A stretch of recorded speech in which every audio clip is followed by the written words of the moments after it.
For packaging resellers, the horizon for us is uncertain. As the year 2024 unfolds, the stakes have never been higher.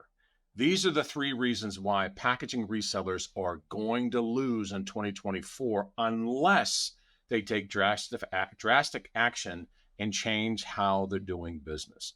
Coming up, forecast for 2024 for packaging resellers. If you're a packaging reseller, these are the three reasons why you're going to fail in 2024. I'm not trying to be a Debbie Downer. I'm just telling you, I've done this for 35 years, going on 36. These are the reasons why you're going to fail. But take heart, I'm also going to share why you can turn this around right away. First of all, the key thing you need to understand, most packaging resellers right now are product focused. They'll come in and they're going to talk about how they're going to make a fortune selling cannabis, or they're going to make, they're in the commodity space and they're very product focused. They only sell cannabis packaging, or they only sell commodity corrugated boxes or bubble wrap. And when they're product focused, they miss out on opportunities when it comes to being able to penetrate an account. What if that account needs something you don't particularly know anything about or sell? Many of these packaging resellers just walk right away and they miss out on an opportunity. So point number one is many packaging resellers are going to fail because they're only product focused. This is what I know. This is what I don't know. Anything else in between, I'm just going to go tilt. That is going to get you nowhere. When you're a packaging reseller, you have to be able to talk intelligently about multiple different products, get into and get out of topics regarding different types of pain points that a customer's having. But again, if you're focused only on the product, you're going to miss out on other opportunities and you're going to lose. Again, there's a lot more out here. Reason number two, packaging resellers are going to fail is they're industry focused. For example, instead of being product focused, they only sell in the beverage industry or the craft brewing industry, or they only sell into, hell, I don't know, the pet food space. But what I'm getting out is, or getting at is, if they're only focused on one particular industry, they miss out on all the other industries that could be using the same exact or have very similar problems. When you find pain point in problems, when you're able to get beyond the cheaper price kind of quote something or other, that's when you really have something of value. Now, again, if you're only focused on the beverage industry, for example, I worked with a company a while ago as a consultant, and there was a guy there that was making a fortune on these little can holders or bottle holders for the beverage industry. For example, those little 6-pack holders. And he, for whatever reason, he was enmeshed in that space, dealing only with craft brewers and making big money. Good for him. But the problem was is that he knew nothing else. And that's all he knew. And when it was like, why aren't you selling other people that possibly could use these holders? Or why aren't you selling them other items besides these 6-pack holders? Or, oh no, that's all I sell. I'm in the beverage industry. He was lazy. He was very set in his ways. The problem was, and when the mothership, the company, just said, you know what, this guy's making $100,000 a year. No, we're going to make that a house account and dump him. Or we're going to limit how much he can make now. This is the kind of thing that happens when you're very focused on a particular industry alone. Meaning he could have taken that and really penetrate different accounts, different customers in different industries, and been able to sell them similar items or even other items. Penetrate, build an account, build a relationship, find out other areas, and sell them other things. This guy was thinking he was just gonna, get out of bed and be a millionaire. But no, companies are way too smart for that, and they're going to, if you're making too much money and you are somebody that's susceptible, they're going to dump you. You're gone.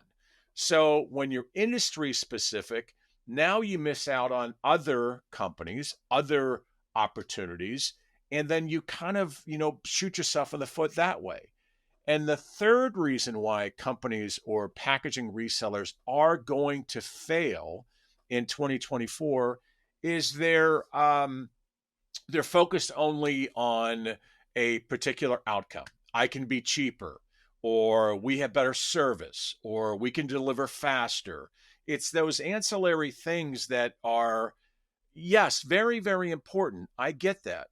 But if that's not a hot button for your particular prospect or customer, if they're not particularly worried about or concerned about a particular lead time, I'm not saying that lead time's not important, but what I'm saying is when you're only focused on the outcome, oh, I can save you money, or I can be there faster, or we have a whole department that'll automate that for you, that's great. But what if they're also looking for other things? What if they're also looking for other opportunities or other advantages or other things that maybe you don't have, but you can offer? So, all of this has to do with the big picture here that you need to understand. When you only focus on the outcome, that's when you're shooting yourself in the foot as well. So, my point with all this, let me bring this all full circle so you know that I'm not just a Debbie Downer. You can, packaging reseller, turn this around, and let me explain. First of all, find a decision maker. This is the first step if you really want to get away from being focused only on a product or focused only on an industry or focused only on an outcome. Find a decision maker. That is step number one at a target, whether it's a customer, a potential customer. Forget dealing with a clerk, forget dealing with a buyer. You've got to get beyond that to an actual decision maker. And here is why. The decision maker has skin in the game. The decision maker either gets a bonus, or maybe he's a part owner, or maybe he's involved, but he's going to tell you what's going on. A buyer is not. A buyer, most times, the buyer is only going to deal with whatever he or she is dealing with, whether that be I order twice a year, or my price is X, or I take in so much, or whatever that is, that's what they focus on. A decision maker is going to give you and start to tell you, if you do this right, give you the clues of how you get in the door. Excuse me. Every customer is like a puzzle.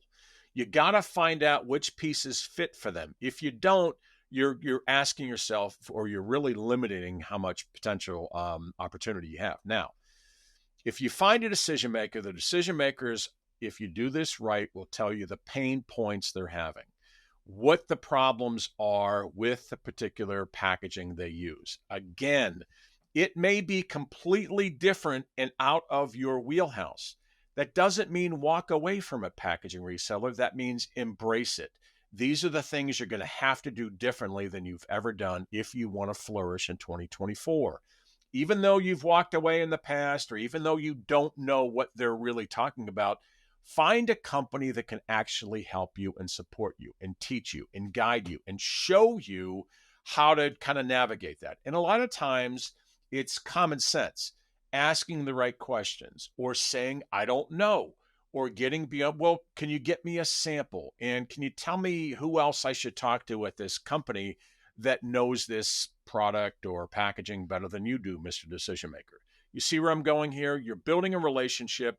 You're digging in further than just quoting. Again, finding a decision maker. Then be relentless in asking for pain. Be relentless. Don't be afraid to walk away. If somebody says, nah, everything's fine, you know what? They're probably BSing you. But if that's the case and they really say, well, just quote on this, walk away. I mean, run. There is no reason why, as a packaging reseller, if you're truly a professional, you don't need to quote on stuff just for the sake of quoting. If there's no pain, you're not, N-O-T, capital N, not going to get an order, period. Okay? It's not, price is not that important. Forget what everybody tells you. Unless they're getting hosed, they're not going to switch because they're just going to go back to their original supplier unless there's a deep-seated pain or other reasons. We have to be relentless in our pursuit of pain. Then you're going to also have to partner with people that you can rely on to help you set yourself up or tee this up for you to be able to present to this particular client. If and when you find pain, what I'm getting at is if you're relentless in finding pain, and it may take a while, it may take several calls or emails and videos or calls, you've got to be able to find pain. And when you find it, you need to be able to grab onto that and hang on to it. If you don't, you're going to lose. You're not going to get the order. Another thing, you have to ask more questions. This is the huge key piece that you need to understand going forward if you want to be successful in this space. You need to ask questions once you've identified or they have identified a pain point. Why are you looking? What kind of pain is it? And why? I mean, did this just suddenly happen? Has this been a problem over a long time? Has this been something that just popped up? Is this something that is costing you a lot of money? What have you tried in the past? What have you, how often would you order? Is this something that is an ongoing or just a one-off kind of, let's fix the problem and solve? These are the questions that's going to set up your success rate in order to close that sale. If you don't ask these types of questions, you're not going to be able to then take that information and craft solutions for your client. Again, when a customer tells us their pain point, that's raw. And when you say, how much is this costing you? And they say it's $10,000 a month or $100,000 a month or $1 million a month, whatever that is, now you know what this pain point is costing them. And if you find the solution for this and say hypothetically that this is costing them $100,000 a month in lost orders or whatever that is, and your solution allows them to get that back, okay? And your solution is going to cost them, I don't know, $10,000. It's going to cost you $10,000 to fix this. And you know they're paying $100,000 or losing $100,000 a month. Suddenly you have a $90,000 piece here that allows you to really maximize how much you can make on that job. I'm not saying sell it to them at $90,000. I'm saying, but don't give it away.